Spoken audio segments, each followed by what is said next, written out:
नाज़रीन, जैकबाबाद में अवां खे एक अफ़सोसनाक ख़बर ॾेई रहिया आहियूं त जैकबाबाद में एयरपोर्ट थाणे जी हदगोड़ सूमरा शाख में जवाबदार पंहिंजी नौजवान सौट खे कारें इल्ज़ाम हेठि क़तल करे छॾियो आहे। अवां खे हिकु भेरो ॿीहर ॿुधाईंदा हलूं त जैकबाबाद जे एयरपोर्ट थाणे जी हदगोड़ सूमरा शाख में जवाबदार पंहिंजी नौजवान सौट खे कारें इल्ज़ाम हेठि क़तल करे छॾियो आहे।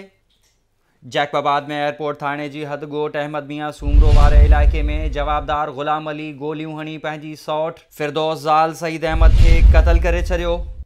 पुलिस कार्रवाई कंदे जवाबदार ग़ुलाम अली खे पिस्तौल समेत गिरफ़्तार करे वरितो आहे।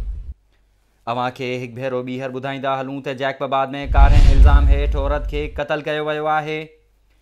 जवाबदार पंहिंजी सौट खे गोलियूं हणी क़तल करे छॾियो आहे।